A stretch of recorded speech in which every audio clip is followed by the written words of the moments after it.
तो आज हम जिस चीज की गहराई में जा रहे हैं वो है एक होम्योपैथिक दवा एसिटिकम एसिडम। एसिटिकम एसिडम, हाँ। हमारे पास इससे जुड़ी कुछ जानकारी है। ऐसा समझ लीजिए जैसे किसी जानकारी सीरीज का हिस्सा हो जिसमें इसके इस्तेमाल, लक्षण और फायदों के बारे में बताया गया है। हम्म। तो आज का मिशन है इस जानकारी के आधार पर यह समझना कि आखिर ये दवा है क्या, किन तकलीफों में काम आ सकती है और सबसे जरूरी बातें क्या हैं जो हमें पता होनी चाहिए। चले शुरू करते हैं। हाँ, और शुरू करने के लिए सबसे दिलचस्प बात शायद यही है कि इसका नाम भले ही थोड़ा मुश्किल लगे, एसिटिकम एसिडम, लेकिन इसका स्रोत बहुत जाना पहचाना है। अच्छा, क्या है वो?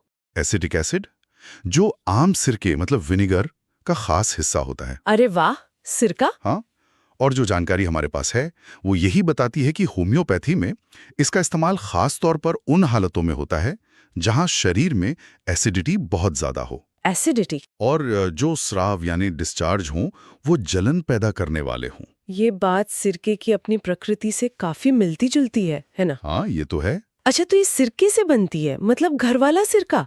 ये तो कमाल की बात है। हाँ, बिल्कुल। तो स्रोत इसके बारे में और क्या कहता है? मतलब ये एसिटिक एसिड CH3COOH से तैयार होती है, ये तो समझ आई मुझे, पर इसका काम क्या है? आपने कहा एसिडिटी और बिल्कुल, जानकारी इसी पर सबसे ज्यादा जोर देती है।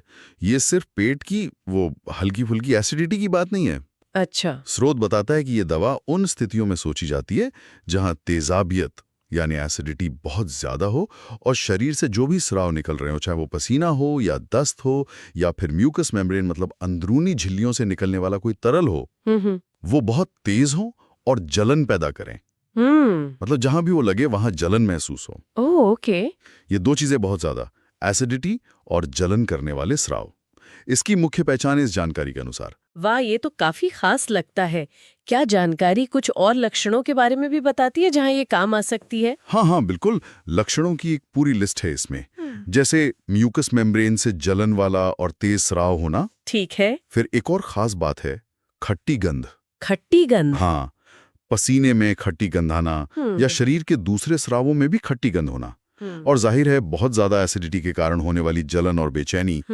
एक लक्षण और बताया गया है, बहुत ज्यादा खट्टा दस्त, जिससे मरीज को बेहद कमजोरी महसूस होती है। कमजोरी भी? हाँ, बहुत ज्यादा। यहाँ तक कि अगर त्वचा पर पसीना आता है तो उसमें भी जलन हो और खट्टी गंध आए। तो ऐसा लगता है जैसे खट्टापन या सावरनेस इस दवा से जुड़ा एक बड़ा थीम है। खट्टापन? हाँ। हाँ, ये शब्द बार बार आ रहा है। बिल्कुल, चाहे वो गंध में हो, दस्त में हो या शरीर की अंदरूनी एसिडिटी में। ये खट्टापन वाली बात वाकई ध्यान खींचती है। मतलब सिर्फ अंदरूनी एसिडिटी नहीं बल्कि बाहरी तौर पर गंध और स्राव में भी झलकना। ये तो बहुत ही विशिष्ट पैटर्न लगता है जो स्रोत बता रहा है। हाँ, है तो। क्या ये लक्षण हमेशा एक जैसे रहते हैं या इनमें कुछ उतार चढ़ाव भी होता है? मतलब कभी कम कभी ज्यादा? आपने बहुत अच्छा सवाल पूछा। जानकारी इस पर भी रोशनी डालती है। लक्षणों का यह पैटर्न बदलता है। मतलब कुछ चीजें हैं जिनसे ये तकलीफें बढ़ जाती हैं और कुछ से कम होती हैं। अच्छा। होम्योपैथी में इन्हें मोडालिटीज कहते हैं। मोडालिटीज? ओके। स्रोत बताता है कि एसिटिकम एसिडम से जुड़े लक्षण नमी वाले मौसम में, रात के समय और किसी गर्म जगह पर रहने या गर्मी से बढ़ जाते हैं, यानी तकलीफ ज्यादा महसूस होती है। अरे वाह! तो मौसम और तापमान का भी असर, रात में और गर्मी में ज्यादा परेशानी। हाँ, और इसके उलट खुली ताज़ी हवा में रहने से और ठंडे माहौल में या ठंडी चीज़ों से इन लक्षणों में आराम मिलता है। आराम मिलता है ठंडे से। हाँ, स्रोत के मुताबिक होम्योपैथी में लक्षणों के इस घटने बढ़ने के पैटर्न को समझना बहुत जरूरी होता है। ये सिर्फ ये नहीं बताता कि क्या तकलीफ है, बल्कि ये भी बताता है कि तकलीफ कब और कैसे अपना रंग बदलती है। सही बात है। और यही चीज सही दवा चुनने में एक अहम सुराग बन जाती है। ये सिर्फ लक्षण की मौजूदगी से ज्यादा उसके बर्ताव को समझने पर जोर देता है। ये तो काफी दिलचस्प है। मतलब सिर्फ बीमारी के नाम से नहीं बल्कि लक्षण कैसे पेश आ रहे हैं इस पर ध्यान देना। अच्छा, क्या स्रोत सिर्फ शारीरिक लक्षणों की बात करता है या उस व्यक्ति के बारे में भी कुछ बताता है जिसे ये दवा सूट कर सकती है? मतलब उसके स्वभाव के बारे में? हाँ, ये भी एक महत्वपूर्ण पहलू है जिस पर स्रोत जानकारी देता है। वो उस व्यक्ति की प्रकृति या मिजाज का भी जिक्र करता है जिसे एसिटिकम एसिडम से फायदा हो सकता है। कैसा होता है वो व्यक्ति? बताया गया है कि ऐसे लोग अक्सर काफी बेचैन और चिड़चिड़े स्वभाव के होते हैं। बेचैन और चिड़चिड़े? हाँ, उनमें काफी कमजोरी महसूस करने की प्रवृत्ति होती है और उन्हें शरीर में ठंडक भी ज्यादा लगती है। भले ही उन्हें जलन वाले लक्षण हों। अच्छा, ठंडक ज्यादा लगना जलन के साथ, ये कैसे? हाँ, ये थोड़ा विरोधाभासी लगता है, पर स्रोत यही बताता है। और जैसा हमने पहले बात की, वो अंदरूनी एसिडिटी और जलन की वजह से काफी परेशान रहते हैं। तो मतलब एक तरफ शरीर में जलन और एसिडिटी की गर्मी, दूसरी तरफ ठंड, ज्यादा लगना और कमजोरी, और साथ में बेचैनी और चिड़चिड़ापन। ये तो बड़ा मिला जुला सा चित्र है। बिल्कुल सही समझा आपने। ऐसा लगता है जैसे व्यक्ति अंदर और बाहर दोनों तरफ से एक तरह की परेशानी या असंतुलन महसूस कर रहा हो। शारीरिक तौर पर जलन और खट्टापन, और मानसिक तौर पर बेचैनी और चिड़चिड़ापन। बिल्कुल। स्रोत यही कोशिश कर रहा है कि एक पूरी तस्वीर पेश की जाए। होम्योपैथी में, जैसा कि स्रोत इशारा करता है, सिर्फ बीमारी के लक्षणों पर नहीं, बल्कि बीमार व्यक्ति के समग्र अनुभव पर ध्यान दिया जाता है।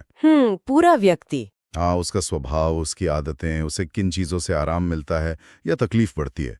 ये खट्टापन और जलन सिर्फ पेट तक या त्वचा तक सीमित नहीं, ये शायद व्यक्ति के मिजाज में भी झलक सकता है। ये सब मिलकर दवा के चुनाव में मदद करते हैं। ये तो समझने वाली बात है। अब आते हैं इसके इस्तेमाल पर। अगर किसी को लगता है कि ये लक्षण उससे मिलते हैं, तो स्रोत इसके इस्तेमाल के बारे में क्या कहता है? डोज वगैरह? हाँ, जानकारी में इसके प्रैक्टिकल पहलू भी दिए गए हैं, पोटेंसी और खुराक। पोटेंसी मतलब दवा की पावर? हाँ, एक तरह से। स्रोत में आमतौर पर 6C, 30C और 200C जैसी पोटेंसी का जिक्र है। अब यहाँ पोटेंसी का मतलब समझना जरूरी है। स्रोत सीधे तौर पर इसे समझाता नहीं, पर होम्योपैथी में पोटेंसी का मतलब होता है दवा की शक्ति या उसे कितना डाइल्यूट यानी पतला किया गया है। ओके। आमतौर पर माना जाता है कि कम पोटेंसी जैसे 6C ज्यादातर शारीरिक या स्थानीय लक्षणों पर काम करती है। ठीक है। वहीं 30C एक आमतौर पर इस्तेमाल होने वाली पोटेंसी है, और 200C जैसी ऊंची पोटेंसी शायद ज्यादा गहरे असर वाले मामलों या मानसिक भावनात्मक लक्षणों के लिए होती है। ये एक सामान्य समझ है। अच्छा, तो पोटेंसी दवा की ताकत को दर्शाती है। और खुराक के बारे में कितना लेना होता है? स्रोत एक आम खुराक का उदाहरण देता है। हाँ, जैसे 30C पोटेंसी की शायद 2 से 3 गोलियां। दिन में कितनी बार? हाँ, दिन में 2 या 3 बार। लेकिन, और ये लेकिन बहुत बड़ा है। लेकिन क्या? स्रोत यहाँ एक बहुत मजबूत चेतावनी देता है। चेतावनी? खुराक बताने के बाद? ऐसा क्यों? हाँ, और ये चेतावनी बहुत साफ शब्दों में है। स्रोत कहता है कि किसी भी हालत में इस दवा को खुद से इस्तेमाल करने से पहले हमेशा किसी योग्य रजिस्टर्ड होम्योपैथ से सलाह लेनी चाहिए। हमेशा? खुद से नहीं? बिल्कुल नहीं। वजह ये बताई गई है कि एसिटिकम एसिडम एक गहरे असर वाली औषधि है। इसे हल्के में बिल्कुल नहीं लेना चाहिए। गहरे असर वाली दवा, इसका क्या मतलब हुआ? मतलब ये खतरनाक है? खतरनाक कहना शायद सही शब्द ना हो, लेकिन इसका मतलब है कि ये शरीर पर व्यापक और गहरा प्रभाव डाल सकती है।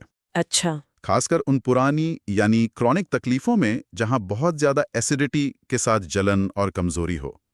ऐसी स्थितियों में गलत दवा, गलत पोटेंसी या गलत खुराक फायदे की जगह नुकसान कर सकती है। ओह, ये तो जरूरी बात है। इसीलिए स्रोत बार बार जोर देता है कि पेशेवर मार्गदर्शन बहुत जरूरी है। जानकारी होना अच्छी बात है, लेकिन सही दवा चुनना, उसकी सही पोटेंसी तय करना, कितनी खुराक लेनी है, कब तक लेनी है, और मरीज की हालत पर नजर रखना, ये सब एक अनुभवी होम्योपैथ ही बेहतर कर सकता है। सही कहा। स्रोत साफ तौर पर सेल्फ मेडिकेशन यानी खुद से इलाज करने के खिलाफ आगाह करता है। ये बात वाकई ध्यान रखने वाली है। मतलब जानकारी उपलब्ध होने का ये मतलब नहीं कि हम खुद ही डॉक्टर बन जाएं, खासकर जब दवा का असर गहरा हो सकता है। बिल्कुल सही। तो अगर हम इस सारी बातचीत को समेटें, तो इन स्रोतों से एसिटिकम एसिडम के बारे में क्या मुख्य बातें सामने आती हैं संक्षेप में? मुख्य बातें ये हैं। पहली, एसिटिकम एसिडम होम्योपैथिक दवा है जो एसिटिक एसिड यानी सिरके के एसिड से बनती है। सिरके से? हाँ। दूसरी, स्रोत इसे उन खास शारीरिक हालतों के लिए सुझाता है जहां बहुत ज्यादा एसिडिटी हो, स्राव जलन पैदा करने वाले हों, और अक्सर लक्षणों में या गंध में खट्टापन पाया जाए। खट्टापन वाला पैटर्न? हाँ। तीसरी, ये लक्षण रात में, नमी में और गर्मी से बढ़ सकते हैं, जबकि ठंडी ताजी हवा में आराम मिल सकता है। मोडालिटीज? बिल्कुल। चौथी, इससे फायदा पाने वाले व्यक्ति में अक्सर बेचैनी, चिड़चिड़ापन, कमजोरी और ठंड लगने की प्रवृत्ति देखी जा सकती है, जैसा कि स्रोत बताता है। और पांचवी और शायद सबसे जरूरी बात, ये गहरे असर वाली दवा है, इसलिए इसे कभी भी बिना किसी योग्य होम्योपैथ की सलाह के इस्तेमाल नहीं करना चाहिए, भले ही स्रोत में डोज का जिक्र क्यों न हो। हाँ, ये आखिरी बात सबसे ज्यादा महत्वपूर्ण लगती है। जानकारी का मकसद शायद जागरूक करना है, ना कि खुद इलाज करने को बढ़ावा देना। बिल्कुल। और एक बात और जो सोचने लायक है वो इन स्रोतों में दिए गए पैटर्न से उभरती है। क्या? ये खट्टेपन और एसिडिटी का जो कनेक्शन स्रोत बार बार दिखाता है वो बहुत मजबूत है। हाँ, वो तो है। ये हमें इसके मूल स्रोत सिरके पर वापस ले जाता है। तो यहाँ एक सवाल मन में आता है जो सीधे तौर पर स्रोत में नहीं पूछा गया पर उससे प्रेरित है। कैसे सवाल? कि क्या सिरके को यानी इस दवा के मूल पदार्थ को और गहराई से समझने से उसकी अपनी प्रकृति क्या है, उसके गुण क्या हैं, उसके पारंपरिक उपयोग क्या रहे हैं, क्या इससे हमें एसिटिकम एसिडम के संभावित उपयोगों या शायद उसकी सीमाओं के बारे में कुछ और भी पता चल सकता है? ओह, ये दिलचस्प है। हो सकता है कुछ ऐसे पहलू सामने आए जो इन दस्तावेजों में सीधे तौर पर लिस्टेड ना हो। ये हमें होम्योपैथी के उस मूल सिद्धांत समः समम शमयति या लाइक क्योर्स लाइक के बारे में सोचने का एक नया आयाम देता है कि कैसे एक पदार्थ के गुण उसके दवा रूप में परिलक्षित होते हैं। ये सिर्फ एक विचार है जो इस जानकारी के आधार पर मन में आता है। ये वाकई एक दिलचस्प नुक्ता है सोचने के लिए कि दवा के स्रोत को समझना शायद दवा को समझने में और मदद कर सकता है। तो एसिटिकम एसिडम के बारे में ये जानकारी निश्चित रूप से सोचने के लिए काफी कुछ देती है, खासकर इसके विशिष्ट लक्षणों और पेशेवर सलाह की अहमियत पर। हाँ, बिल्कुल।